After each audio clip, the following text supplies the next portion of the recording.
Evangelio según Marcos.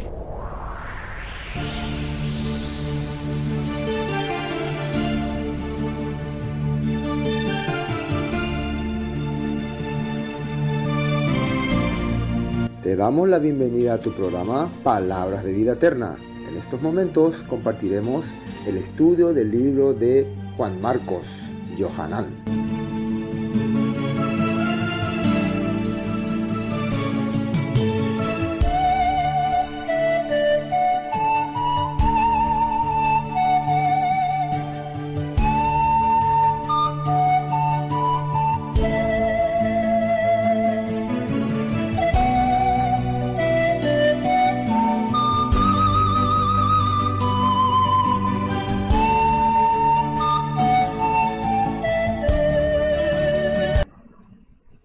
Y estamos muy agradecidos. Yo estoy muy agradecido al Todopoderoso por todas las cosas que nos mostró mientras estábamos estudiando la Escritura, ¿no? La palabra. Fíjense que el Evangelio de Marcos es uno, como les dije al principio, uno de los primeros evangelios que fue escrito y tiene muchas características porque nos muestra directamente los acontecimientos relevantes que Yeshua realizó y tenía un mensaje en especial, específico. ¿Cuál es el mensaje? Darnos la esperanza en momentos duros, momentos difíciles, en momentos de tribulación, que lo único que pueda darnos otra vez consuelo sea la palabra de nuestro Salvador y las obras, las acciones de nuestro Salvador. Si nosotros decimos que creemos en el Mesías, que creemos en Yeshua, que somos seguidores de Yeshua, entonces tenemos que aprender su enseñanza, ¿no? Y qué buena manera que aprender estudiando uno de sus evangelios, que es el libro de Marcos. Entonces yo les invito a todos los que no han podido participar de todos los estudios, ¿no? Hasta hoy son 31 estudios, capítulo 11, pero 31 estudios. Entonces están invitados, ¿no? Si quieren empezar, pueden empezar y por día 1 y le va a tomar un mes. Si realmente queremos aprender la palabra de Yeshua, entonces es una buena manera de tomar esta oportunidad, ¿no? Entonces, una vez más, ustedes van a la página de Palabra de Vida Eterna, YouTube, en la descripción, ¿cómo era? Lista de reproducción, siempre me olvido, ¿no? Siempre, lista de reproducción, ahí van a encontrar entonces la carpeta Marcos, así nomás está escrito, Marcos, entran y está desde el último hasta abajo. O sea, después de que editemos esto va a estar el último estudio. Entonces pueden ustedes ir abajo y van a empezar desde el primero, o algunos que no han podido ver, ¿no? Es muy importante para poder entender todas las cosas que el Maestro nos ha enseñado. Amén. Y así podemos decir que realmente aprendimos de nuestro Maestro Yeshua. Entonces, antes de comenzar, vamos a ver la parte del texto bíblico en video y después ya comenzamos con el capítulo 11, segunda parte.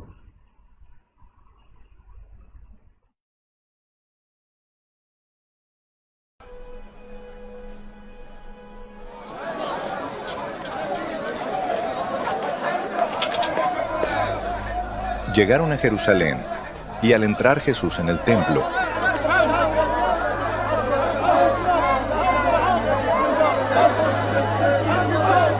comenzó a echar de allí a los que vendían y compraban en su interior.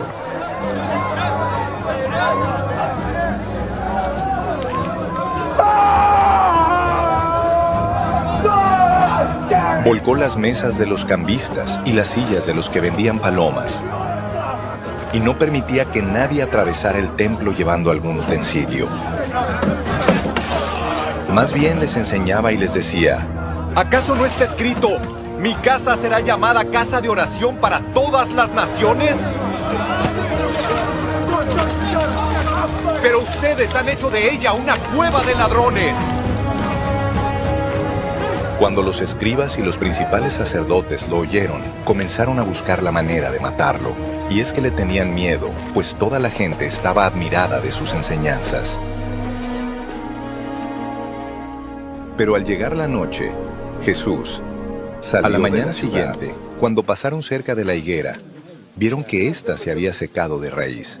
Pedro se acordó y le dijo: «Mira, maestro, la higuera que maldijiste se ha secado». Jesús les dijo: «Tengan fe en Dios, porque de cierto les digo que cualquiera que diga a este monte: quítate de ahí y échate en el mar, su orden se cumplirá, siempre y cuando no dude en su corazón, sino que crea que se cumplirá.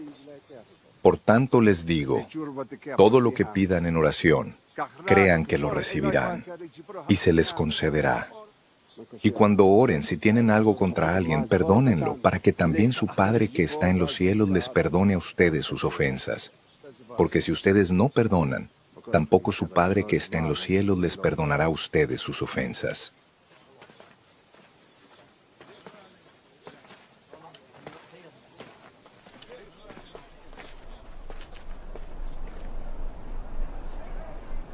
Volvieron a Jerusalén. Y mientras Jesús andaba por el templo, los principales sacerdotes, los escribas y los ancianos se le acercaron.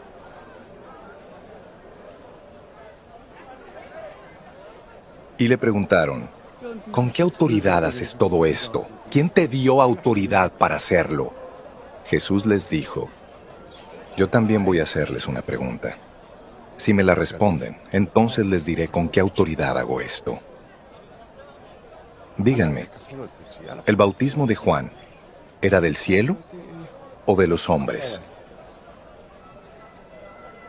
Ellos comenzaron a discutir entre sí. «Si decimos que era del cielo, él nos dirá: entonces, ¿por qué no le creyeron? Y si decimos que era de los hombres». Y es que tenían miedo de la gente, pues todos consideraban que Juan era un verdadero profeta. Entonces le respondieron a Jesús: «No lo sabemos». Y Jesús les dijo: «Pues yo tampoco voy a decirles con qué autoridad hago todo esto».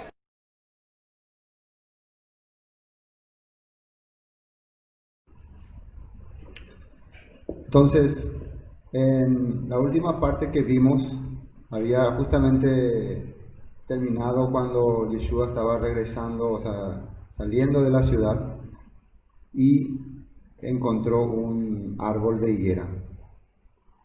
Y buscó frutos en ellos y no encontró. Y vamos a recordar qué había dicho ahí. Dice versículo 12, ¿no? Al día siguiente, cuando salieron de Betania, tuvo hambre, y viendo de lejos una higuera que tenía hojas, fue a ver si tal vez hallaba en ella algo. Pero cuando llegó a ella, nada halló, sino hojas, pues no era tiempo de higos. Entonces Yeshua dijo a la higuera: «Nunca jamás coma nadie fruto de ti». Y lo oyeron sus discípulos. Aquí habíamos terminado. En varias partes de la escritura menciona la higuera como sombra del pueblo de Israel. Generalmente cuando la Biblia, si ustedes ven los profetas, si ustedes leen las profecías de Isaías, Jeremías, Zacarías, etcétera, por lo menos de repaso, ¿no? Van a ver que generalmente se acordaba de la higuera cuando iba a venir tribulación, persecución y también angustia. Entonces, cuando el Todopoderoso muchas veces se acordó, no siempre, ¿no?, de la higuera, es porque venían momentos difíciles, momentos duros, momentos de persecución. Y algunas veces, pocas veces, representaba restauración también. Entonces, una cosa muy importante. Entonces, acá en este momento, si nosotros queremos entender lo que Yeshua dice, y para entender lo que Yeshua dice tenemos que ir a la Torá, a los profetas, entonces vamos a estar analizando cuántas veces la palabra higuera, o se usó como ejemplo la palabra higuera, y qué representó en aquellos momentos, y lo que ahora Yeshua está hablando de esta higuera. Entonces vamos a poder entender qué es lo que le espera al pueblo de Israel. Si él vino y esperaba encontrar fruto y no encontró, y entonces habló que de este árbol, en otra versión más actualizada, más profundizada, se puede decir. Dice que de este árbol no va a comer más nadie. Es como refiriéndose a el momento, a esa situación. Entonces, en este momento de Israel, nadie va a poder satisfacerse ni saciarse. ¿Por qué?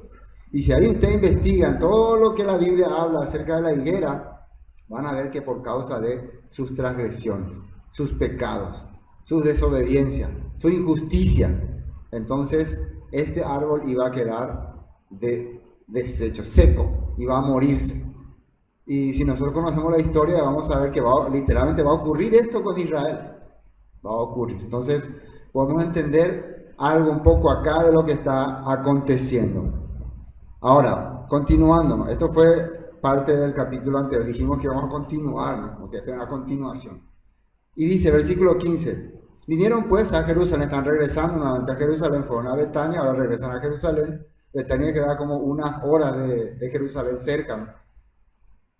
Y entrando Yeshua en el templo, comenzó a echar fuera a los que vendían y compraban en el templo, y volcó las mesas de los cambistas y la silla de los que vendían palomas. Y si esto relacionamos con lo que estábamos hablando un poco antes, ¿no? De que la situación de la higuera, la situación de Israel estaba catastrófica, por eso iba a venir tragedia sobre ellos. Y ahora Jesús está viniendo a Jerusalén, al templo, el lugar más sagrado, y está viendo semejante corrupción. Entonces podemos entender por qué le sentenció a esa higuera. ¿Qué es lo que representaba esa higuera teniendo en cuenta al pueblo de Israel? Una corrupción terrible, algo terrible. Entonces, ¿qué es lo que está pasando acá? Viene Yeshua a Jerusalén y encuentra los alrededores del templo, específicamente alrededor del templo, se montó un mercado donde podían proveerse a todos los visitantes de todas las cosas que necesitan para hacer los sacrificios, para rendir culto al Padre. Entonces, dice ahí que vendían, había cambistas que vendían palomas y más cosas, ¿no? Ahora, la pregunta que yo quiero hacer, ¿esto que estaban haciendo los saduceos, los fariseos, era legal o era ilegal? Eso es algo que uno tiene que preguntarse. Esto estaba permitido, y bueno, al ver que Jesús está enojándose, se puede pensar que no era legal. Se van a sorprender si les digo que había artículos que permitían esto, que legalizaban esto. Yeshua se opone a la ley. Una vez más Yeshua, por eso le van a decir después algunos, ¿con qué autoridad puede venir a hacer estas cosas, ¿no? Le van a querer refutar que nosotros estamos haciendo cosas que la Torah permite.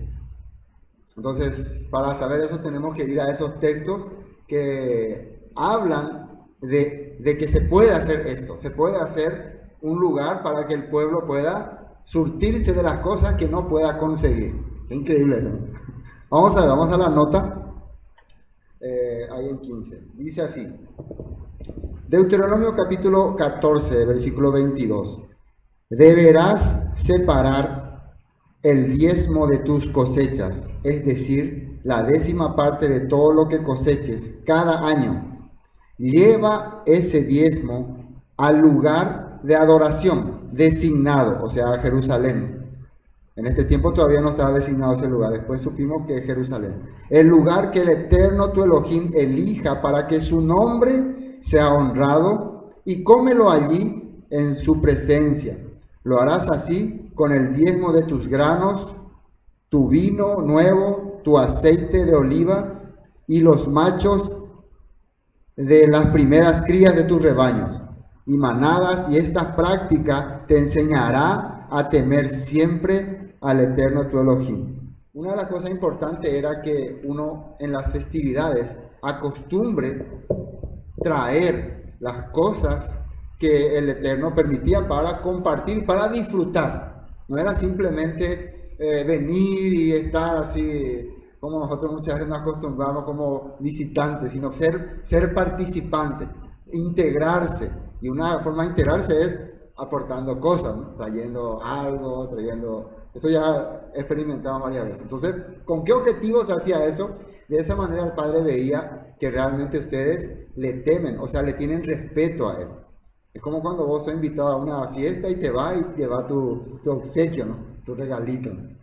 Mostrando respeto a las personas que están de fiesta.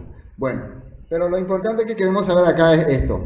Ahora bien, cuando el Eterno tu Elohim te bendiga con una buena cosecha, podría suceder que el lugar de adoración que Él elija para que su nombre sea honrado te quede demasiado lejos para llevar tu diezmo.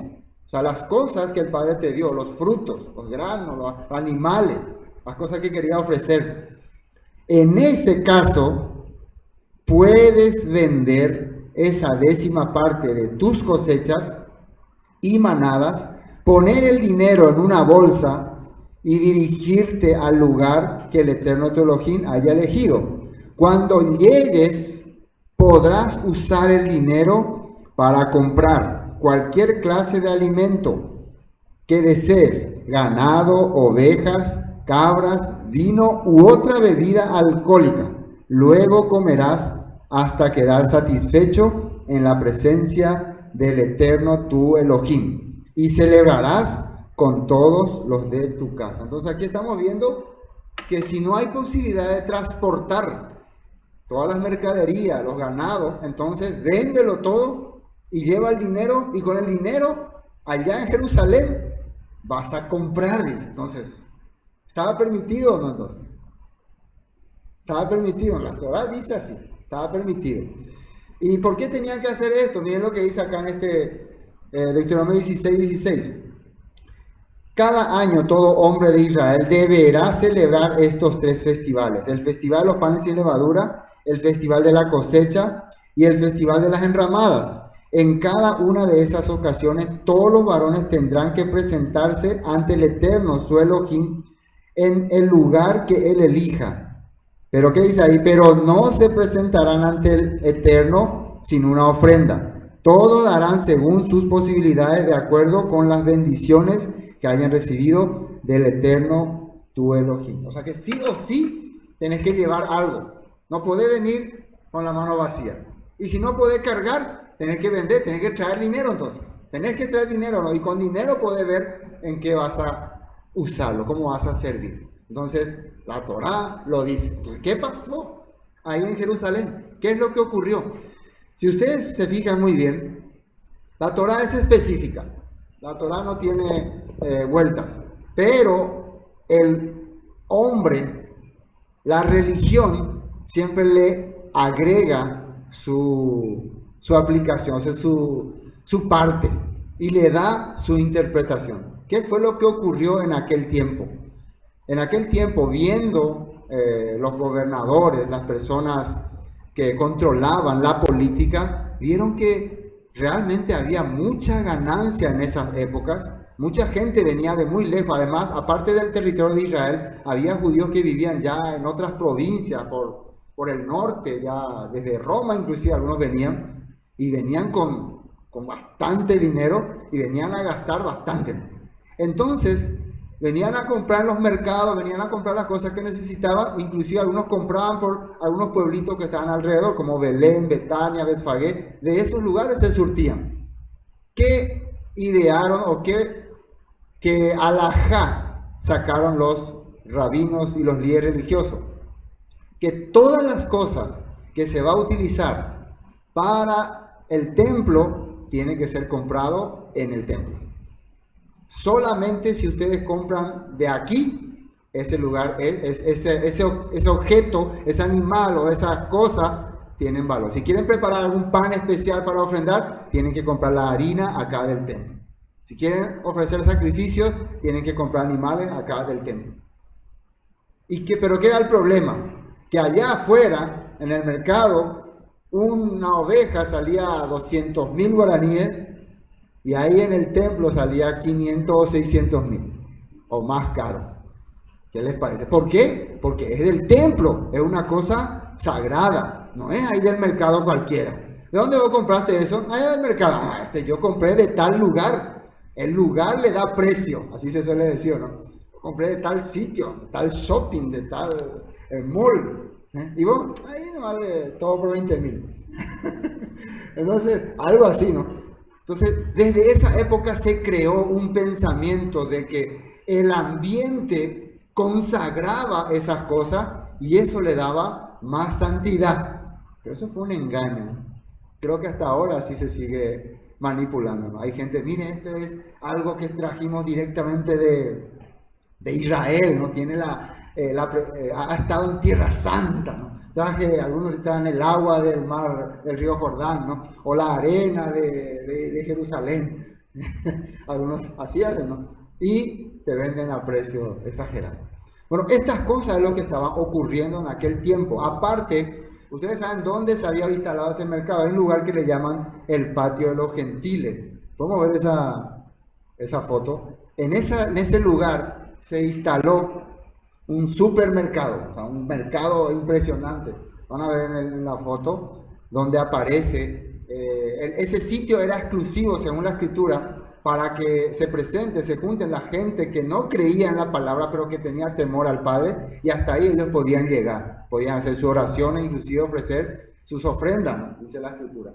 Se fijan, ahí está el templo, y esa parte donde marca ahí la flecha, hay un murito ahí, o sea, se le hizo un murito ahí se ponían todos los cambistas, todos los negociantes, y ahí vendían estas cosas. O sea, ese lugar se convertía en un mercado. Hasta el otro lado también, la otra zona de allá también.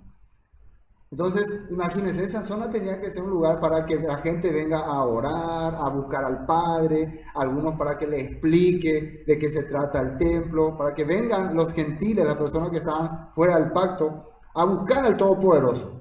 ¿Pero en qué convirtieron los líderes religiosos? En un mercado. Entonces ahora entienden por qué Yeshua se está molestando. Sí, la Torah dice que está permitido vender las cosas, pero para eso estaba la comunidad, ahí se ve mejor en esa foto, ¿no? Donde la gente llegaba.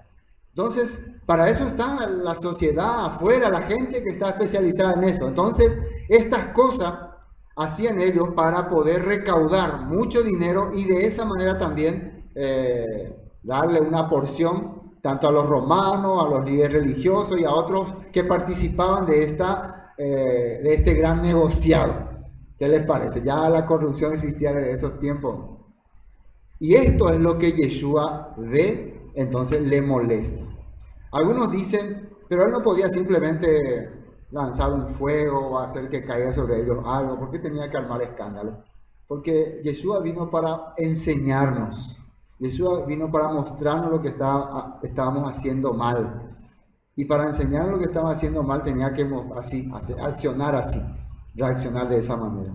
Vamos a ver vamos a continuar, ¿no? Versículo 16, ¿no? Y no consentía que nadie atravesase el templo llevando utensilio alguno. Y les enseñaba diciendo, no está escrito, mi casa será llamada casa de oración para todas las naciones, mas vosotros la habéis hecho cueva de ladrones. Fíjense que les toca un texto que está en Isaías 56, ¿no? Y ese capítulo es muy interesante, que habla de darle esperanza a los extranjeros, a los eunucos, que vengan a mí, que acepten mi pacto, a los gentiles, que se vuelvan a mí, yo les recibiré su sacrificio y en mi casa van a entrar. Así estaba hablando. Pero ellos lo convirtieron en un negociado. Estaban interrumpiendo entonces la voluntad del Todopoderoso por su negocio. Vamos a ver este versículo 17, esta nota. Ahí está, Isaías 56, 7.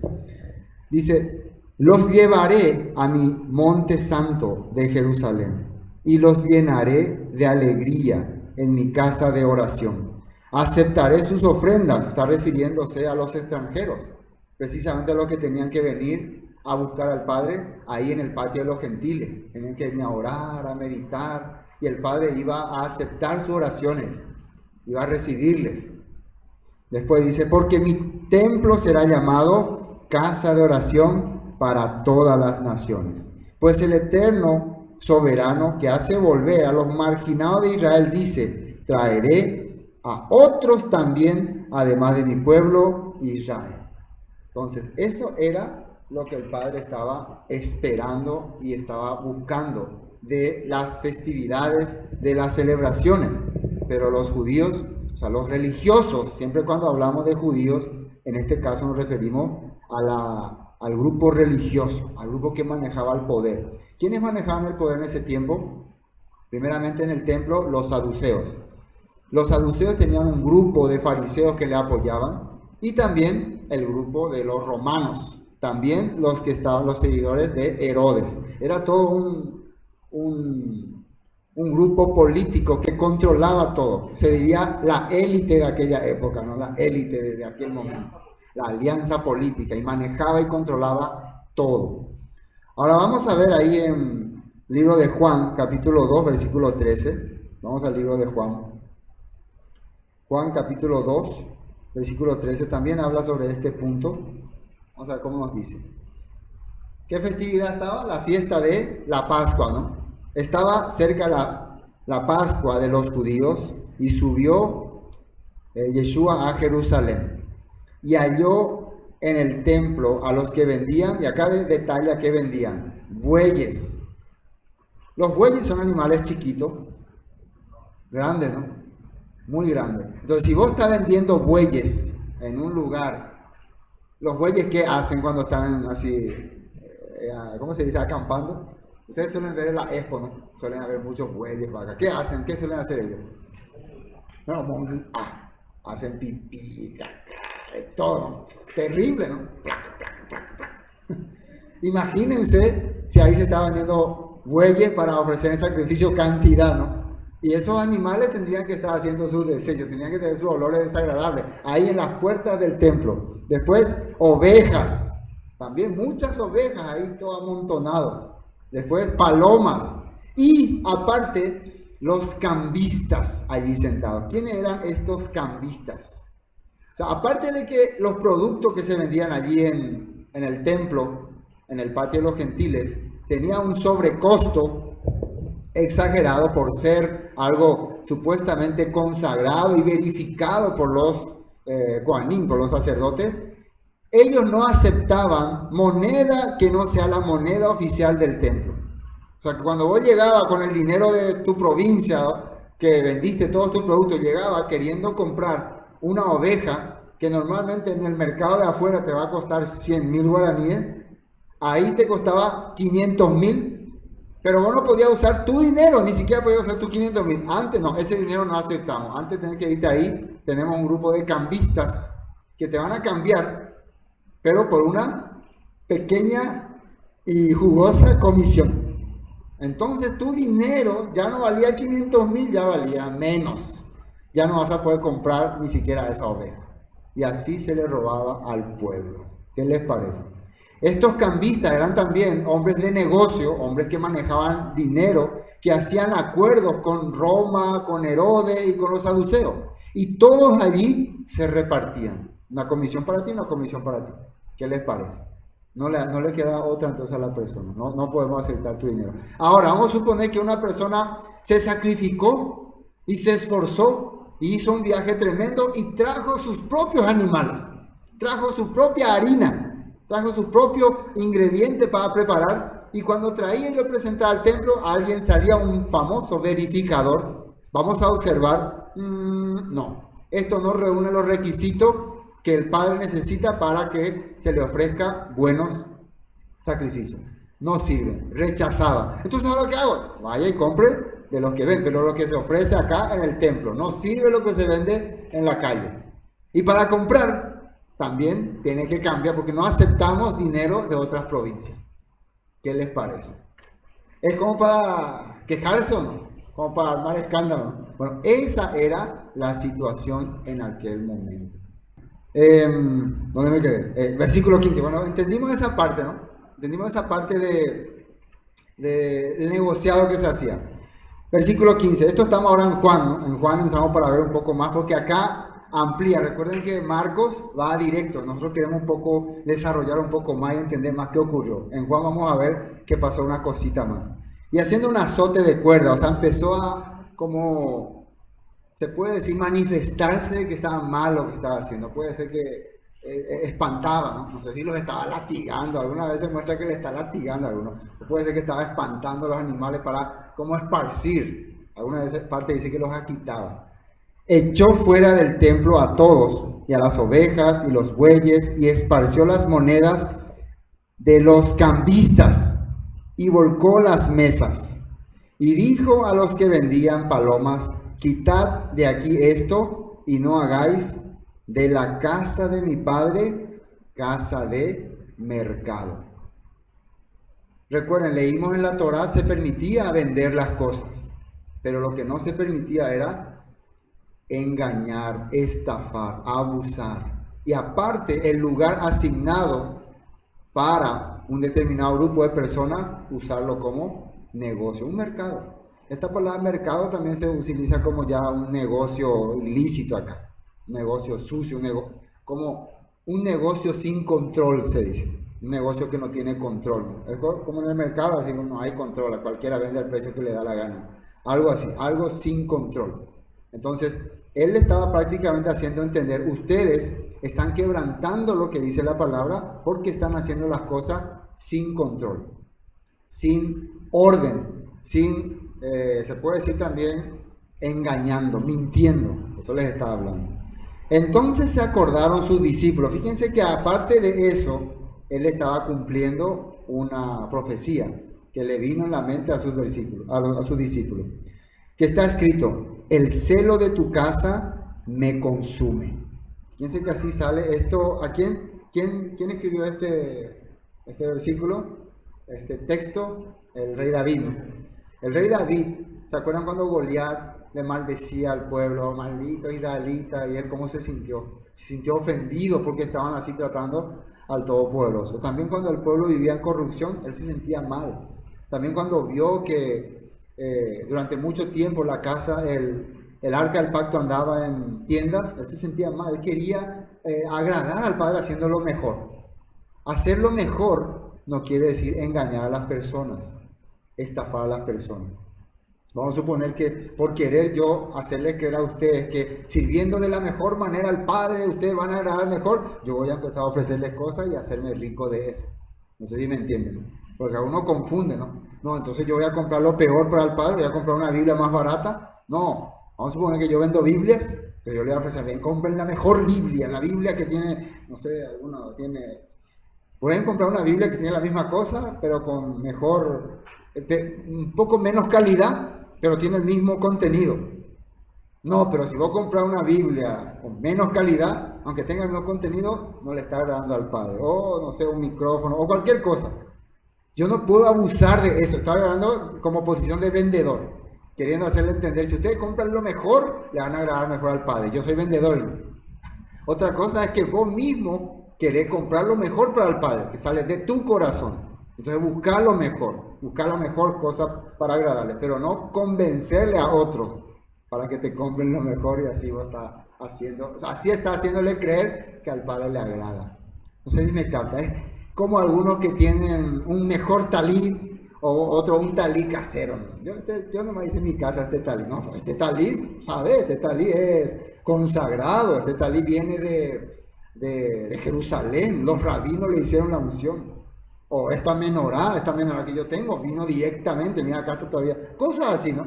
Entonces, cuesta más. Y hasta ahora muchos que negocian, especialmente en el judaísmo, muchos que negocian, hacen así.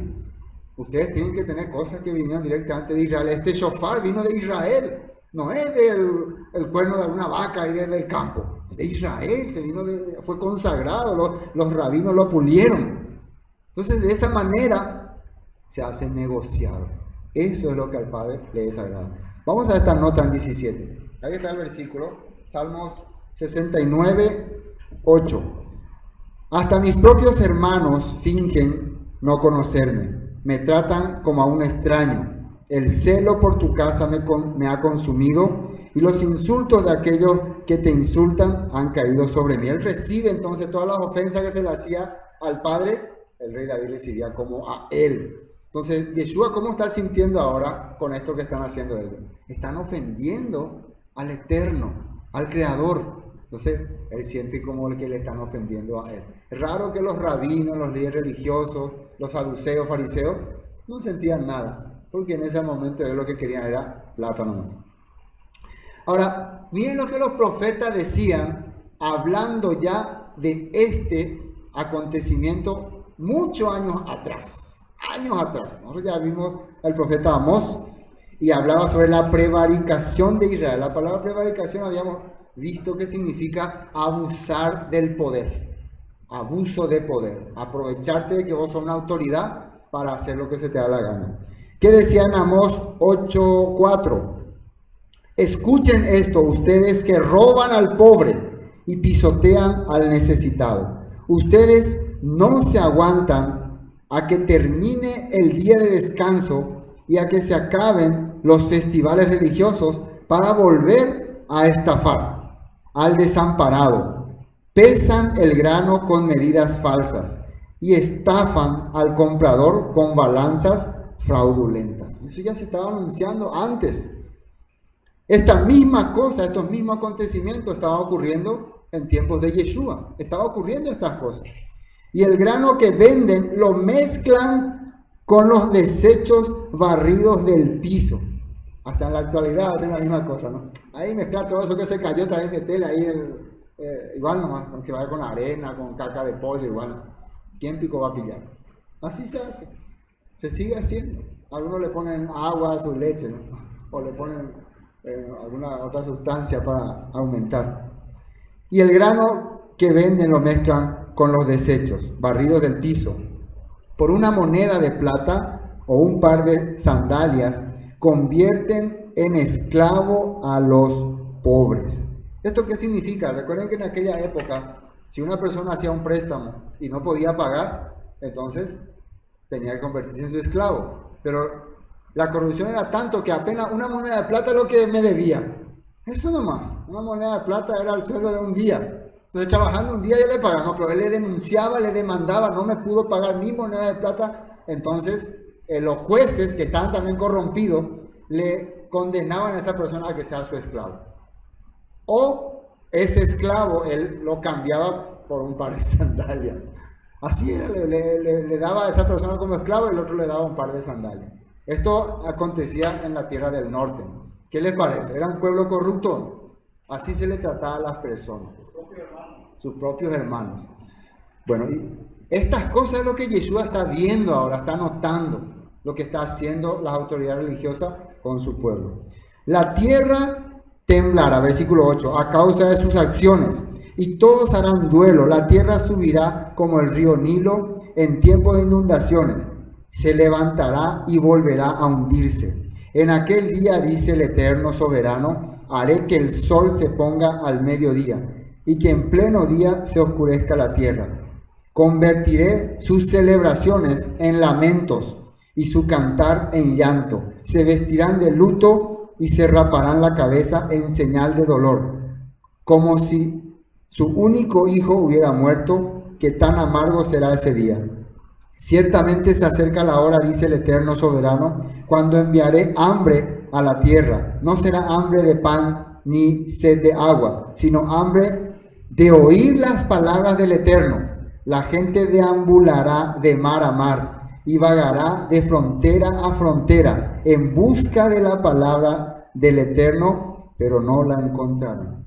Esto era profecía de Amós para los últimos tiempos. Recuerden que ellos se estaban burlando de las festividades, se estaban burlando de las cosas que el Padre estableció, y viene acá una profecía sobre ello. Ustedes después van a buscar estas cosas, van a buscar estas promesas y no las van a encontrar. Van a deambular de mar a mar, de continente a continente, de lugar a lugar, no van a encontrar. Y así ha vivido mucha gente, ¿no? Buscando la verdad, buscando que el Padre les revele el misterio, y no la ha encontrado. Nosotros estamos agradecidos que en este tiempo el Padre nos abrió el entendimiento. ¿Cuál es la condición para abrir el entendimiento? Humillar el corazón. hacer teshuvá, reconocer que nos habíamos equivocado. Eso dice la palabra. Continuamos en Juan, ¿no? Estamos en Juan 2, versículo 18. Y los judíos respondieron y le dijeron, ¿qué señal nos muestra ya que haces esto? Respondiendo, Yeshua les dijo, destruid este templo y en 3 días lo levantaré. Ellos le dicen, si tú eres una persona que tiene autoridad para impedirnos que nosotros vendamos y negociemos, muéstranos, así como Elías o como alguno de los profetas, alguna señal. Entonces Yeshua les dijo que iba a ocurrir algo. Destruyan este templo y en 3 días lo levantaré. Y aquí nos quedamos pensando. ¿Cuál templo? ¿Estaba el templo de Jerusalén? O su cuerpo, decía, ¿no? Nosotros podemos pensar, pero claro, ellos entendieron el templo de Jerusalén, porque contra el templo de Jerusalén lo que Jesús está protestando, contra lo que están haciendo ahí. Pero en realidad él estaba hablando de su cuerpo, ¿no? ¿Por qué? Porque él estaba accionando de la manera que ellos tenían que estar accionando ahí en el templo. Él estaba haciendo lo que ellos tenían que hacer. Él estaba haciendo el papel del templo, actuando de la manera que ellos estaban haciendo. Ellos al contrario lo habían ya corrompido. Ese templo ya no tenía ningún valor para el pueblo ni para el Eterno en ese momento. Hay una cosa interesante. En tiempos del profeta Ageo, se le había dicho a él que cuando Zorobabel estaba construyendo el segundo templo, que era ¿no? Se le había dicho, muchos le habían reclamado que este templo no tiene nada de espléndido como lo tenía el templo de Salomón. Entonces los ancianos de esa época se burlaban de Zorobabel. Además, el templo de Salomón tenía el arca del pacto, las tablas de la ley, los mandamientos. Lo único que le daba valor al templo, al tabernáculo, eran los 10 mandamientos, las tablas de la ley. Pero este templo, este segundo templo, no iba a tener nada de estas cosas. Entonces, ¿qué sentido tenía? ¿Con qué objetivo? ¿Con qué propósito? Y el mismo Zorobabel se desanima, dice, y para la construcción. 15 años detiene la construcción. Y empiezan a robarse los materiales y la gente empieza a construir para sus casas de esos materiales que eran para el templo. Ya que no se va a usar en el templo, voy a llevarse para mi casa. Voy a construir enormes casas, cada uno para su mansión. Y el templo ahí abandonado. Hasta que el profeta Ageo le viene y le profetiza, el Todopoderoso te pide que construyas, porque este lugar será, la gloria postrera de este lugar será mayor que la primera vez. En este lugar aparecerá el deseado de las naciones. Sí le hago. Entonces en este lugar se va a manifestar que realmente va a traer la esperanza a Israel.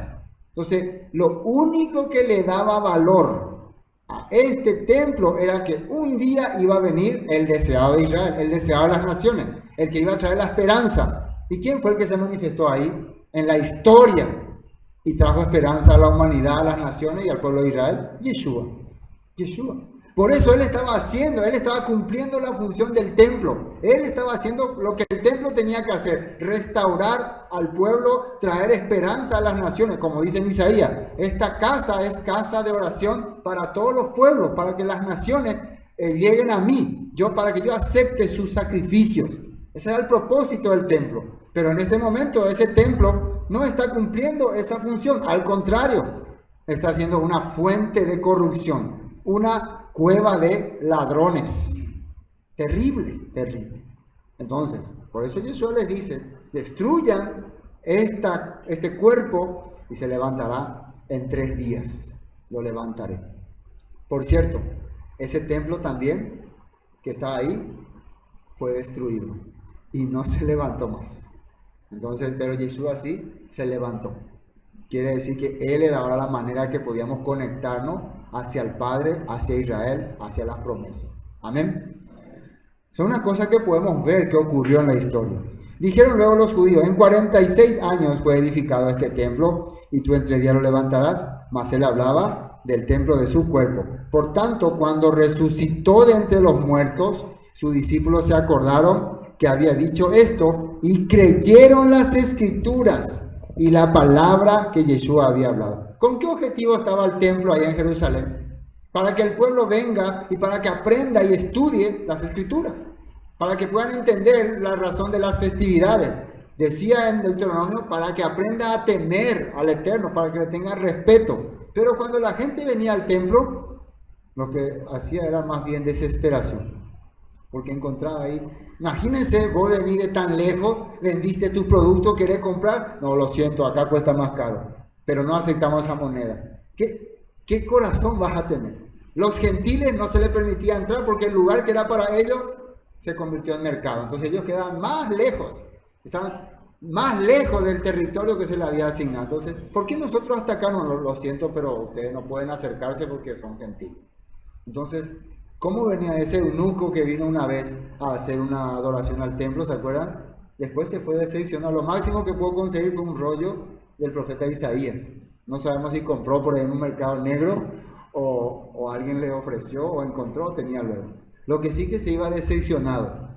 Y ahí el Todopoderoso le envía a Felipe para que le hable sobre la restauración. Y precisamente el texto que le compartía era ese texto. Estaba entre Isaías 53, 54, 55 y 56, porque le estaba hablando de la condición de unos extranjeros. Porque dice la Biblia, comenzando desde Isaías 53, entonces supongo que se fue por Isaías 54, 55, hasta llegar a donde habla del eunuco, de la esperanza que el Padre le dio a los eunucos. Eso está ahí en la Escritura. Entonces, ese era el objetivo, ese era el plan, pero ellos no lo estaban haciendo. Vamos a esta nota en 22. Fíjense lo que dice ahí. Ya esto ya después de que Yeshua resucita y ya viene el Rúa del Eterno y cae en Pentecostés, sale así. Cuando fue sanado un cojo, 3:15, Hechos 3:15. Ustedes mataron al autor de vida, pero Elohim lo levantó de los muertos y nosotros somos testigos de ese hecho. Por la fe en el nombre de Yeshua, este hombre fue sanado. Y ustedes saben que él antes era un inválido. La fe en el nombre de Yeshua lo ha sanado delante de sus propios ojos. Amigos, esto está hablando el apóstol Pedro, ¿no? Yo entiendo que lo que ustedes y sus líderes le hicieron a Yeshua fue hecho en ignorancia. Lo que ustedes y sus líderes le hicieron a Yeshua, rechazarle, entregar a los gentiles, a los romanos, ordenar su crucifixión, o sea, permitir que sea crucificado, porque ustedes no entendían, no conocían el plan de las profecías que están en la Escritura. Pero Elohim, fíjense lo que dice ahí, estaba cumpliendo lo que los profetas Amós, Isaías, Jeremías y muchos otros profetas predijeron acerca del Mesías, que él tenía que sufrir estas cosas. Ahora pues, arrepiéntanse de sus pecados. Esta palabra aquí en Hechos 3:19, arrepiéntanse de sus pecados, suena un poco, arrepiéntanse de sus pecados, pero acá lo que realmente le está diciendo es, dejen de oponerse, dejen de ser opositores a Yeshua, porque hasta ese momento ellos eran opuestos a Yeshua por causa de la enseñanza de los rabinos. Dejen de oponerse, dejen de ser contrarios, contreras, así se hablan.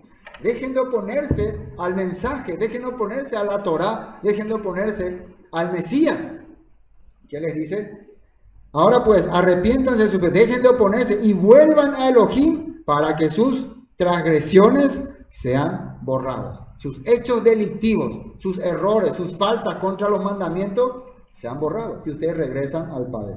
Entonces, dice 20, de la presencia del Eterno vendrán tiempos de refrigerio y Él les enviará, atiendan bien acá, les enviará nuevamente a Yeshua el Mesías, designado para ustedes, reino restaurado de Israel. Eso era lo que estaba en la profecía. Si uno piensa, ¿para qué nuevamente el Padre nos va a enviar a Yeshua? Él tenía que venir a restaurar a Israel. Eso es lo que esperaban los judíos. Pero vino la primera vez y aparentemente no hubo ninguna restauración porque hacía falta hacer algo, pagar el precio del pecado. Hacía falta abrir el corazón de los israelitas, de los judíos, de ese remanente fiel. Y otra cosa, ir en busca de la oveja perdida. Si ustedes realmente retornan, regresan, aceptan la palabra del Todopoderoso, dicha a través del Mesías, la restauración, Él les va a enviar, dice, de vuelta. Oye, ahorita penerendape, ¿para qué? Esta vez sí, para restaurar todas las cosas. Eso es lo que nosotros ahora estamos esperando. Esa es la promesa, ¿o no? Esperamos que vuelva nuevamente. ¿Se acuerdan cuando subió Yeshua? Los ángeles le dijeron, esos dos varones, ¿no? Le dijeron a esos discípulos, así como le ven ascender, así Él volverá nuevamente, regresará. Pues debe permanecer en el cielo, fíjense, debe permanecer en el cielo hasta el tiempo de la restauración final. Acá aparece una palabra importante, restauración final. Si le quitan la palabra final, ¿qué palabra solamente queda? Quiere decir que ha habido varias restauraciones, porque hay unas personas que alegan que ya todo fue restaurado. Entonces la Biblia habla de una restauración final, y esa restauración final solamente se va a cumplir cuando el Mesías venga por segunda vez. ¿Ya vino ya por segunda vez? ¿O por ahí vino y nosotros no nos dimos cuenta? A uno siempre dice, por ahí vino ya, yo me quedé y no me fui en el rapto. ¿Quién sabe? Bueno, la Biblia nos está aclarando estos puntos. Entonces, Él está en el cielo, a diestra del Padre, y regresará. ¿Cuándo regresará? Cuando nosotros entendamos para qué vino la primera vez. Cuando eso va a volver. Y está cumpliéndose en estos tiempos. Restauración final de todas las cosas, así como Elohim lo prometió desde hace mucho mediante sus santos profetas. Entonces, esto va a ocurrir cuando el Mesías llegue. Volvamos a Marcos. Salimos bastante, ¿no? Pero teníamos que entender muy bien el tema del templo y todo lo que ocurría ahí. 11:16, ¿no? Vamos a Marcos. Dice así, entonces... Y no consentía que nadie atravesase el templo llevando utensilio alguno. Versículo 17, y les enseñaba diciendo, no está escrito mi casa será llamada casa de oración para todas las naciones, mas vosotros la habéis hecho cueva de ladrones. La habían corrompido. Versículo 18, y lo oyeron los escribas y los principales sacerdotes y buscaban cómo matarle, porque le tenían miedo, por cuanto todo el pueblo estaba admirado de su doctrina. Hay una cosa importante. Fíjense que ahí había policías del templo, había autoridades también, posiblemente romanos, soldados romanos no había, ¿no? Porque era un lugar bastante sagrado, porque los sacerdotes, los saduceos tenían su propia guardia del templo, porque ellos decían que el templo era un lugar tan sagrado y no podía haber gentiles. Entonces ellos le decían a los romanos, ustedes dejen nuestro cargo acá, el templo, nosotros tenemos nuestra propia guardia.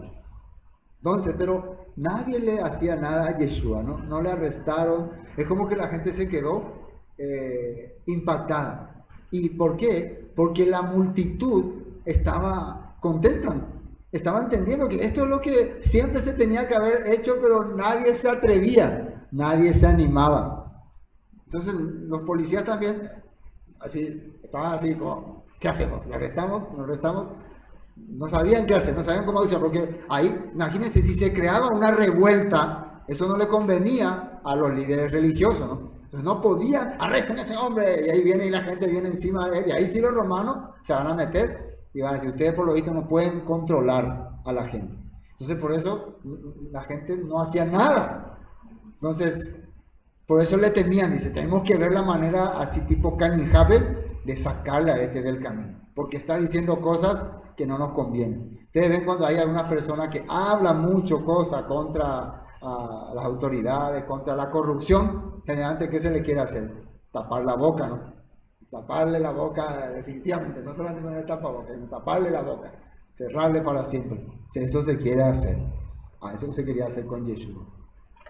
Le tenían miedo. ¿Y de qué dice que la gente se admiraba? De su doctrina. ¿Cuál sería la doctrina de Yeshua? Ya hablamos bastante cuando empezamos los estudios de Marcos. Traer la restauración al pueblo de Israel. La restauración es volver a darle las promesas que se le había dado a Abraham, Isaac y Jacob. Y también la esperanza que está en los profetas de regresar al Padre siendo perdonados y limpiados de todas sus transgresiones.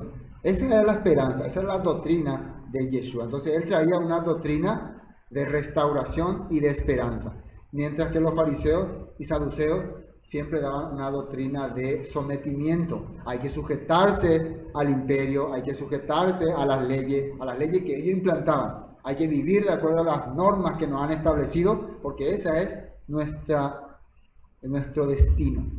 Para ellos no había futuro, para ellos no había esperanza.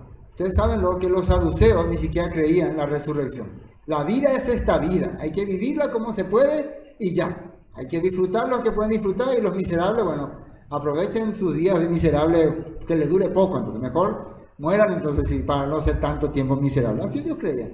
Para aquella época, el rico era el bendecido. La persona que tenía mucho dinero era una persona bendita. El pobretón, el mendigo, el enfermo, era un maldecido por Elohim. O sea que si uno tenía una enfermedad, maldición cayó sobre él. Así se pensaba. ¡Qué terrible! Entonces, ninguna enseñanza de los fariseos era de esperanza, de los saduceos. Pero la doctrina de Yeshua era de esperanza, de una vida mejor, a pesar de la situación en que estaban viviendo. Bueno, continuemos. Pero llega la noche, Yeshua salió de la ciudad, ya abandonó ese lugar. En otras versiones habla que hubo más choque, más debate, ¿no? Pero acá ya ahí la arranca. Ahora, ¿qué pasó? Pasando por la mañana, nuevamente regresando de donde se habían ido, vieron que la higuera se había secado. Volvemos al tema de la higuera. Y ahora sí ya podemos darnos cuenta cómo estaba la higuera y por qué Yeshua había hablado así aquella primera vez que vio la higuera sin frutos. ¿Qué significa los frutos? Frutos significa de alguien que hace lo correcto, de alguien que recibe, una planta que recibe nutrición, alimentación, puede dar fruto. Pero una planta que no está recibiendo las cosas adecuadas, solamente tiene apariencia, hojas, puras hojas, apariencia. Y pasando por la mañana vieron que la higuera se había secado desde las raíces. Entonces Pedro, acordándose, le dijo: Maestro, mira, la higuera que maldijiste se ha secado. Y acá esa palabra maldijiste suena como que Yeshua le maltrató a esa pobre planta, ¿no? Más bien lo que Yeshua hizo es declararle su destino por la situación en que estaba. Es diferente, ¿no? Tu destino es la destrucción, es la muerte por la situación en que está. Y esto está en los profetas. Esto estaba ya anunciado bastante tiempo atrás. Vamos a esa nota 20. Algunos textos que hablan sobre este punto. Primer libro de Reyes, capítulo 4, versículo 25. Y Judá e Israel vivían seguros cada uno debajo de su parra, debajo de su higuera, desde Dan hasta Berseba, todos los días de Salomón. Esto era una palabra de esperanza en el tema de la higuera, cuando el pueblo estaba en paz, en tiempo del rey Salomón. Pero nosotros sabemos que después vinieron tragedias. Después Salomón se corrompió y después el pueblo se dividió y ya saben todo lo que pasó. Proverbios 27:18 dice así: quien cuida la higuera, sería el pueblo, la nación, comerá de su fruto, y el que mira por los intereses de su señor tendrá honra. Entonces, ¿qué es lo que está ocurriendo acá? El pueblo, los líderes religiosos, ¿cómo están tratando a la nación? Están haciendo que se corrompa. Hay cambistas, vendedores de animales en el templo, impidiendo que los goí, los gentiles puedan venir a adorar al Padre. Una corrupción total, alianza con romanos, alianza con herodianos. ¿Estas personas están cuidando la higuera? Claro que no. Entonces, ¿qué va a ocurrir con esa higuera? Ya que no está recibiendo la alimentación correcta, los nutrientes correctos, ¿qué va a ocurrir con esa higuera? Se va a marchitar, se va a secar, va a terminar. Jeremías 8:13. Los cortaré del todo, dice el Eterno. No quedará uvas en la vid, ni higos en la higuera, y se caerá la hoja, y lo que les he dado pasará de ellos. Miqueas, ya tiene a ver, este es Miqueas 4:4. Y se sentará, este es el mismo de Reyes, ¿no? Y se sentará cada uno debajo de su vid y debajo de su higuera, y no habrá quien los amedrente, porque la boca del Eterno de los ejércitos lo ha hablado.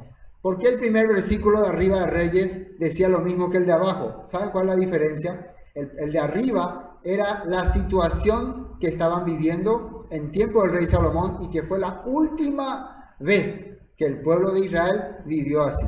En las 12 tribus completas, un solo rey, la gente viviendo en paz, la gente estudiando la Torá, debajo de su higuera, debajo de su vid. Pero después, ¿qué ocurrió?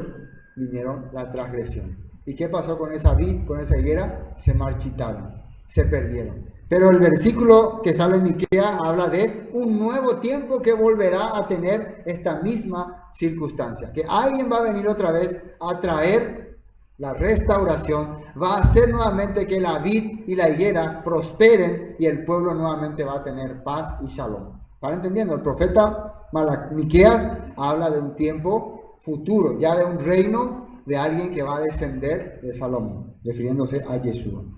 Bueno, continuemos. La higuera se secó entonces. ¿Qué representa? Israel va a tener que marchitarse porque no está recibiendo la palabra del Todopoderoso. Entonces Pedro, acordándose, le dijo, aquí ya leímos, 22. Ahora, lo que sorprende acá es la respuesta de Yeshua. Respondiendo Yeshua le dijo, tened fe en Elohim. Entonces uno piensa, tened fe. Él está hablando, mira la higuera que dijiste que iba a secarse, que nadie coma más, ahora se ha secado, se ha marchitado. Señor, ¿qué pasó? Pedro, tengan fe en el Eterno, en Elohim. ¿De qué fe está hablando? ¿Que tengo que tener fe de que yo voy a poder también maldecir a una higuera y va a secarse? Eso, ay, cómo quiero aprender también. Maldito sea higuera, se secó. Ven, yo también tengo la fe. ¿Será eso lo que quiere decir? Si entendemos lo que representa que esta higuera sea marchita, de todo lo que hemos visto en la Torah, en los textos, entonces al decirle tener fe a Pedro, tengan confianza, porque aunque esto le va a acontecer al pueblo, aunque esto le va a acontecer a la nación, al remanente fiel, ellos van a superar, ellos van a pasar, ustedes van a pasar esto, porque siempre el Padre ha escogido un remanente, porque al ver Pedro la higuera marchita, ¿en quién pensó? Teniendo en cuenta los versículos que hemos leído, en Israel, el pueblo desaparecerá, entonces volveremos otra vez a ser cautivos, a ser llevados. Qué dolor, ¿no? Ellos conocían ya la historia del pueblo que había acontecido. Entonces, ¿en qué tienen que tener fe? En las promesas, en la esperanza. Tengan fe y confianza en eso. Así lo había dicho. Vamos a ver, versículo 23. Porque de cierto os digo que cualquiera que dijera a este monte, quítate y échate en el mar, y no dudare en su corazón, sino creyere que será hecho lo que dice, lo que diga, le será hecho. Ahora otra palabra un poco rara. Entonces, me parece que está diciendo que si yo creo, dice, si tengo cualquiera que, porque de cierto os digo que cualquiera que dijera a este monte, quítate y échate en el mar. O sea, si yo tengo fe, arriba dije, tengo fe en Elohim, puedo secar una higuera o puedo decirle a un monte que se echa al mar y se va a cumplir. Yeshua dice así, ¿no? ¿Ustedes creen que Yeshua exagera? ¿Quién acá duda de Yeshua?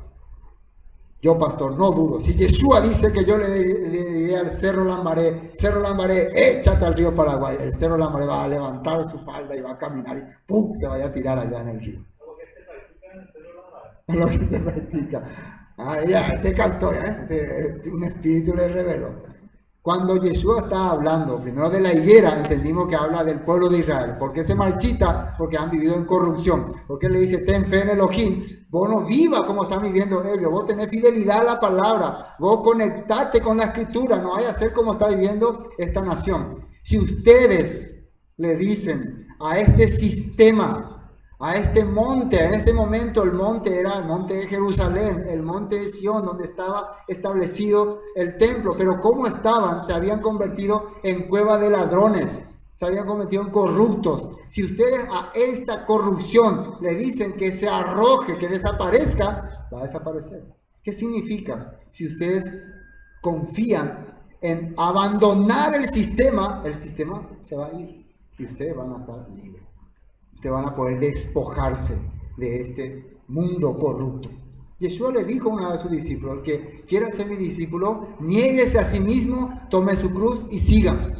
Si ustedes tienen la fe, la fidelidad al Padre, van a poder enfrentar este sistema corrupto.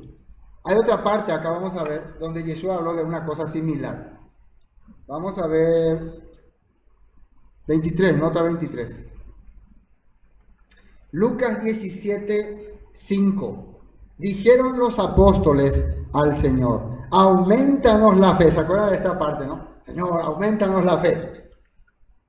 Entonces el Señor dijo: si tuvieras fe como un grano de mostaza, podríais decir a este sicómoro: desarráigate y plántate en el mar, y os obedecería. Entonces, ¿acá qué ocurre otra vez?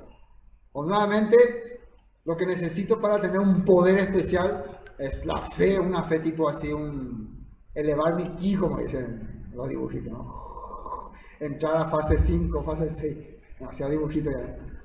Y decirle al sicómoro, ahora, ¿qué es sicómoro? Es un árbol, dice, semejante a la higuera, pero de otra característica, y generalmente sus raíces son bien gruesas y se pone duro en la tierra, es imposible arrancar. Tiene una frutita que usan para darle de comer a los cerdos. Se nota que googleé, ¿no? Se usan para darle de comer a los cerdos. Entonces era un árbol tipo despreciable. Era un árbol tipo no tanto como la higuera.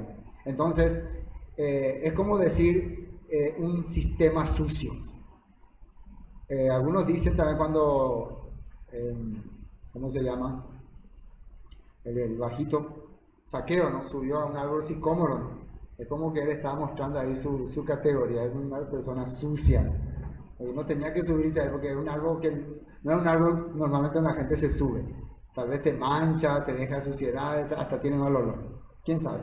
Bueno, lo que sí que era un árbol no tan apreciable. Entonces, si vos tenés la fe, aunque sea pequeñito, le vas a decir a este sistema sucio, a ese sistema que te mancha, a ese sistema que está usándose para alimentar a cerdos: desarráigate, sal de mi tierra y arrójate en el mar. Así dice. Entonces, ahora vamos a entender de qué está hablando. ¿Ustedes quieren que yo les aumente la fe? Primero, salgan de este sistema. Dejen de confiar en los rabinos, en los saduceos, en la Maseiha Torah, en las obras de la ley, en las enseñanzas que aprendieron antiguamente que no era conforme a la palabra. Dejen de confiar en el sistema, desarraíguense de este sistema y van a empezar a tener la fe. Van a empezar a ser hombres de fe. Eso es lo que les faltaba. Muchas personas también quieren tener la fe, quieren confiar en el Padre, pero no quieren soltarse del sistema. Están enraizados. Están en el monte de la corrupción. ¿Se entiende, no? Ya creo que se entiende. Bueno, sigamos, 24 en Marcos.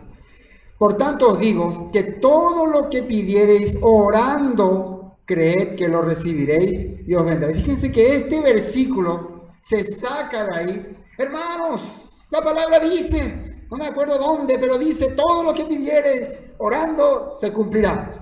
En Marcos dice a un hermano, ahí está, eso es lo que importa. Entonces, sacamos este versículo para darnos ese lujo de decir, está acá, todo lo que pida. Quiero una casa nueva, quiero un auto nuevo, quiero que fracasen mis amigos que se burlaron de mí. Todo lo que yo pida, dice, orando, voy a hacer una oración. Señor, te pido orando, tengo que orar, voy a levantarme temprano a orar. Entonces, se dan cuenta cómo podemos sacar un versículo de contexto y aplicarlo a nuestra, ¿cómo se puede decir? A nuestras necesidades. Pero acá, ¿de qué está hablando? ¿Qué es el tema acá? El tema es la corrupción en Israel. El tema es el sistema corrupto. El tema es cómo evitar que esa tragedia que va a ocurrir a la higuera me llegue a mí. ¿Cómo que me alcance a mí, a mi gente, a mi pueblo, a mi nación? ¿Cómo tengo que hacer? Tengo que orar al Padre. ¿Qué oraba Daniel? ¿Qué oraba Nehemías?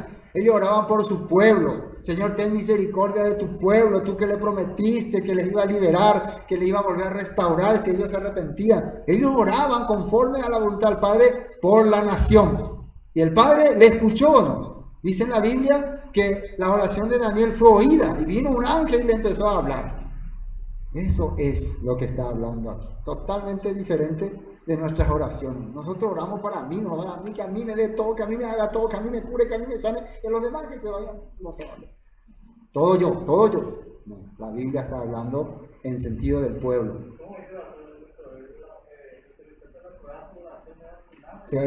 Sí, porque la Torá se relaciona con Israel. Las instrucciones son para que Israel pueda hacer luz para las naciones.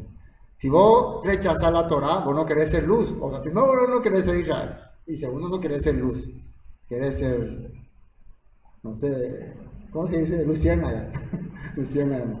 Bueno, por tanto os digo que todo lo que pidierais al Padre, orando, creed que lo recibiréis y os vendrá, dice, ocurrirá. Entonces, si estamos en el contexto de los apóstoles viendo la higuera secada, ellos entienden, vamos a orar para que este grupo de 12, permanezca fiel hasta el final.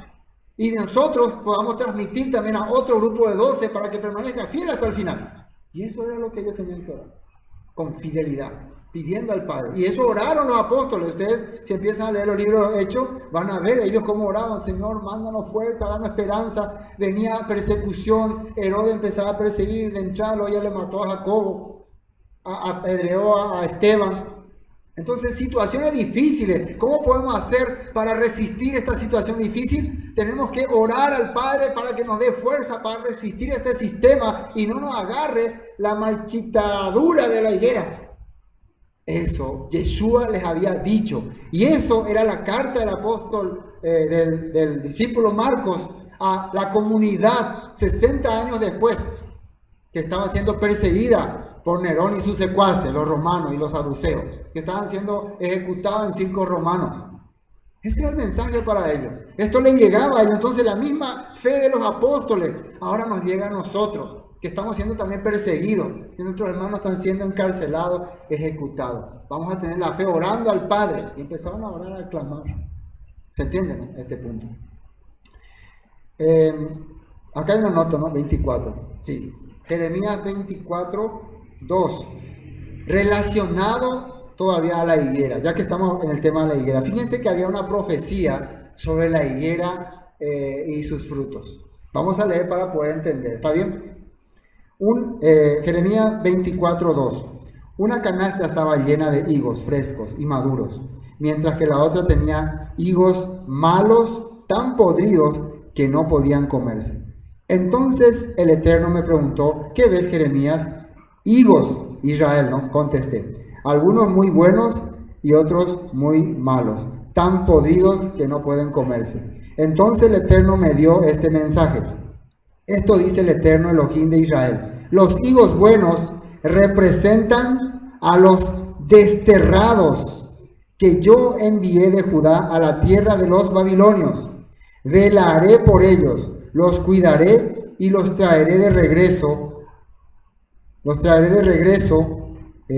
A este lugar. Los edificaré y no los derribaré, los plantaré y no los desarraigaré. Les daré un corazón que me conozca, como el Eterno. Ellos serán mi pueblo y yo seré su Elohim, porque se volverán a mí de todo corazón. Este mensaje también es lo mismo que Yeshua le está transmitiendo a sus apóstoles. Ustedes tengan fe en Elohim. Tener fe en Elohim es confiar en la palabra. Ustedes no van a ser como esta higuera que va a perecer. Yo a ustedes los voy a preservar. Ellos serían enviados lejos, serían exiliados. También van a ir a buscar a ese remanente que está entre las naciones. Que a ese el Padre les va a traer otra vez a su tierra y les va a dar nuevamente su corazón. Tengan fe en Elohim, está diciendo. Pero contrario a los higos malos. Sin embargo, los higos malos, dijo el Eterno, representan al rey Sedequías de Judá, a sus funcionarios, a todo el pueblo que quedó en Jerusalén y a los que viven en Egipto. Los traeré como a higos malos tan podridos que no pueden comerse. Los haré objeto de horror y un símbolo de maldad para todas las naciones de la tierra. En todos los lugares donde yo los disperse serán objeto de desprecio y de burla. Los maldecirán y se mofarán de ellos. Les enviaré guerra, hambre, enfermedad hasta que desaparezcan de la tierra de Israel, tierra que les di a ellos y a sus antepasados. Qué terrible. Va a haber otro grupo. Sale rey y autoridades. Grupos religiosos que van a pagar, van a sufrir terriblemente, van a ser esparcidos por todos lados. Y la pregunta es, ¿ellos tendrán esperanza? Y sí, siempre hay esperanza para el que se arrepiente. Pero para los desterrados, los que están perdidos, el Padre los va a regresar. Bueno, esta es la esperanza que el Padre le está dando acá en Marcos a sus discípulos. Volvamos. 25. Cuando estéis orando, perdonad si tenéis algo contra alguno, para que también vuestro Padre que está en los cielos os perdone a vosotros vuestras ofensas. Y acá medio perdido parece este versículo, pero tiene mucha relación.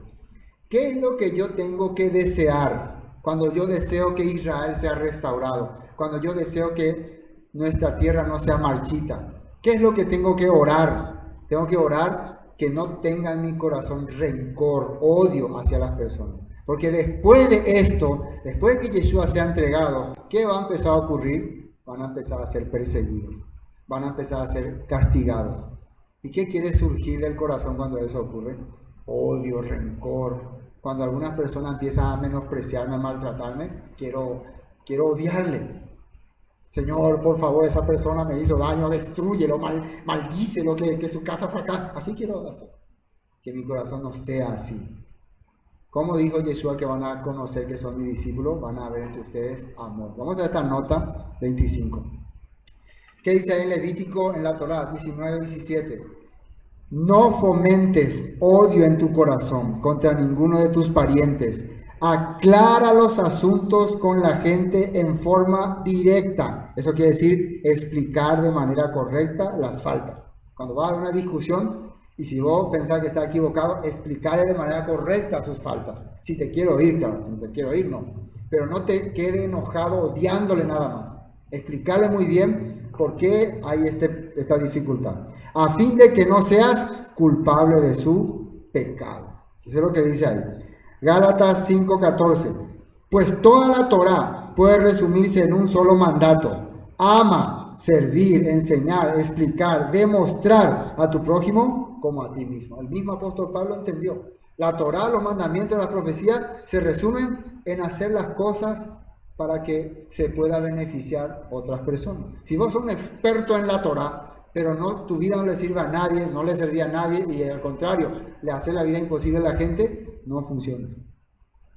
1 Corintios 13:2. Si tuviera el don de profecía y entendiera todos los planes secretos de Elohim y contara con todos los conocimientos, y si tuviera una fe que me hiciera capaz de mover montañas, o sea, si tengo la fe de creer en la restauración de Israel, hasta eso, creo que este sistema está corrupto, creo que este sistema no funciona, creo que tiene que venir la restauración del Mesías, todo eso creo, dice el apóstol Pablo. Si hasta eso crees, pero no amara a otros, yo no sería nada. Fíjense, terrible este apóstol Pablo. O sea que ni siquiera esa fe de creer en la restauración sirve si vos tenés rencor, odio, menosprecio, todas estas cosas. Todo lo que está ocurriendo ahí en Jerusalén. ¿Ellos por qué permitían este mercado? Porque no tenían respeto ni consideración hacia las personas. Pero ahí estaban en el nombre del Eterno, honrando y sirviendo. Bueno, vamos a ir terminando. Finalmente, versículo 26. Porque si vosotros no perdonáis tampoco vuestro Padre que está en los cielos os perdonará vuestras ofensas. 27. Volvieron entonces a Jerusalén y andando él por el templo, vinieron a él los principales sacerdotes, los escribas y los ancianos. Y le dijeron, ¿con qué autoridad haces estas cosas? ¿Y quién te dio autoridad para hacer estas cosas? Esta palabra quiere decir que ¿de qué línea rabínica vos perteneces? ¿Quién es tu maestro? ¿Quién es tu instructor? ¿Vos tenés el libro que existía? Recuerden que existían los seguidores de Shammai y los seguidores de Hillel. Entonces le preguntaron, ¿cuál es tu autoridad? Y en aquella época ellos se basaban de acuerdo a estos dos maestros. Le preguntan a Yeshua, ya que vos decís que nosotros estamos equivocados y que estamos fallando, ¿con qué autoridad? Porque él estaba enseñando ya. Esto ya el día siguiente. Jesús respondió y les dijo, os haré también yo una pregunta, respondedme, y os diré con qué autoridad hago estas cosas. ¿El bautismo de Juan era del cielo o de los hombres? Respondedme. Entonces le dice, le menciona a Juan el Bautista, Juan el Inmersor. ¿Y quién era Juan el Bautista? ¿Qué hizo Juan el Bautista? Cuando Juan el Bautista vino, ¿qué predicaba? ¡Arrepentíos! El hacha ya está puesta. Todo árbol que no dé fruto será echado. Al que tiene doble, déle al que no tiene. Ustedes publicanos, no cobren de más. Él que hablaba entonces, una vida correcta. Él hablaba instrucciones de la Torá, enseñanza del reino. Entonces, si ellos dicen, Juan hablaba en contra del reino, o su mensaje era en contra de los cielos, ¿van a estar mintiendo o no? Porque ellos escucharon el mensaje de Juan. Muchos saduceos y fariseos fueron cuando Juan estaba predicando. Vamos a esta nota 30. Fíjense lo que dice acá en una profecía. Malaquías 3:1. Miren, yo envío mi mensajero y él preparará el camino delante de mí. Entonces el Señor, al que ustedes buscan, vendrá de repente, que dice ahí, a su templo. El mensajero del pacto, a quien buscan con tanto entusiasmo, sin duda vendrá, dice el Señor de los ejércitos celestiales. Ya había una profecía de que iba a venir alguien a reclamar ahí en el templo. Y esto ya estaba más antes en el profeta Ageo. El mensajero del pacto, dice, a quien buscan con tanto entusiasmo, sin duda vendrá, dice el Señor. Malaquías 3:2. Pero ¿quién será capaz de soportar su venida? ¿Quién podrá mantenerse de pie y estar cara a cara con él? O sea, debatir. ¿Quién podrá debatir con él? Cuando aparezca, pues él será como un fuego abrasador que refina el metal, o como un jabón fuerte que blanquea la ropa. Cada vez que Yeshua habla, es como un fuego así, que derrite todo. ¿Quién va a poder decir, yo voy a traernos a debatir con él? Nadie. Entonces la profecía mismo ya estaba hablando de este acontecimiento. Mateo 3:10, refiriéndose a Juan el Bautista. Y ya también el hacha está puesta a la raíz de los árboles. Por tanto, todo árbol que no dé buen fruto es cortado y echado en el fuego. Entonces, ahora ellos tienen que responder. Juan el Bautista venía del cielo de los hombres. ¿Cómo puede decir que viene de los cielos si es que su mensaje llegó al pueblo, llegó a las naciones y el pueblo entendió? Y el pueblo en general entendió que Juan el Bautista era un profeta de lo alto. ¿Él hizo alguna señal milagrosa? No. Entonces, ¿cómo fue que la gente tanto le creyó a Juan? Por la palabra que hablaba, por los testimonios que daba. Eso le convertía en una persona que viene de lo alto. ¿Pueden ustedes negar eso? Vamos a ver qué dicen. Entonces ellos discutían entre sí diciendo, si decimos del cielo, dirá, ¿por qué pues no le creíste? Fíjense.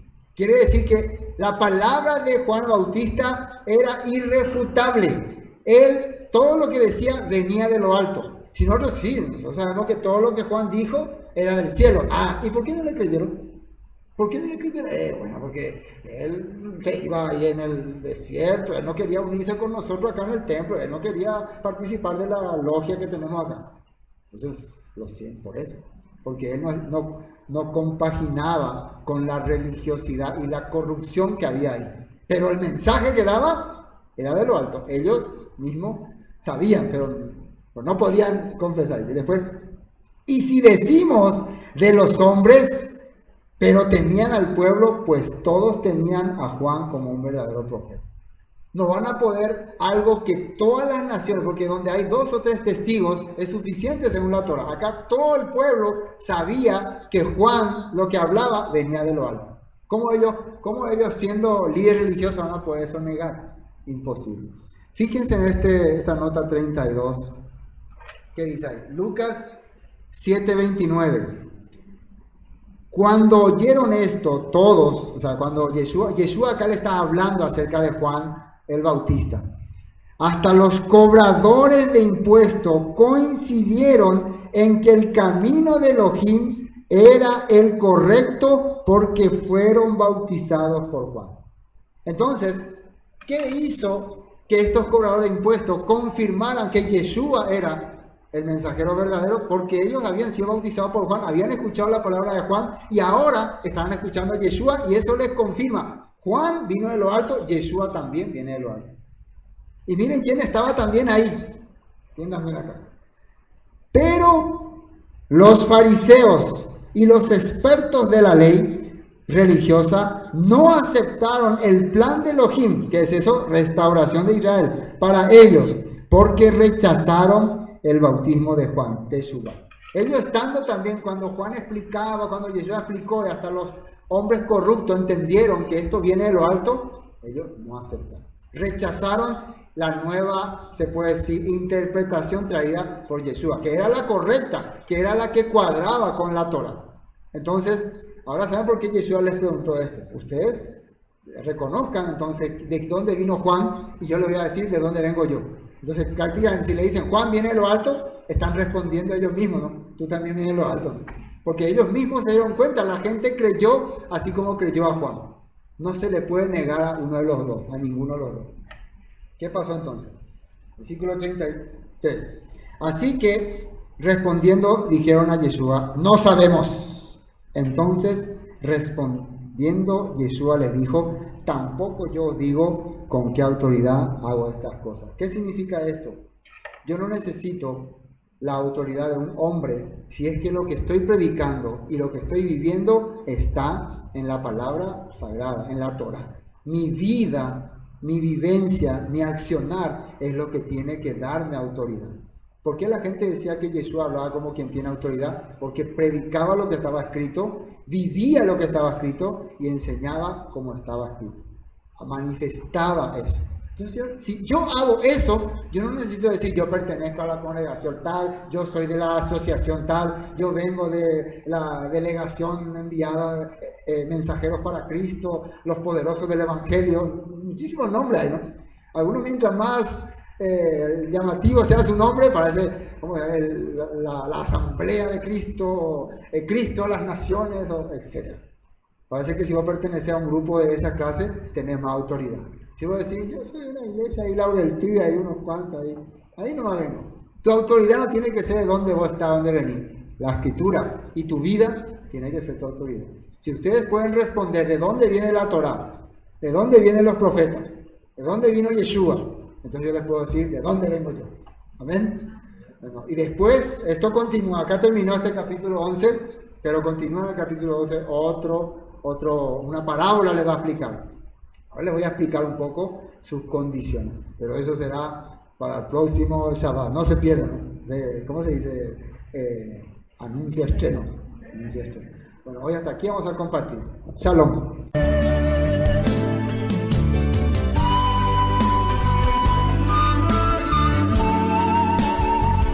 Esto fue Palabras de Vida Eterna con el estudio del libro de Juan Marcos. Bendiciones y hasta pronto.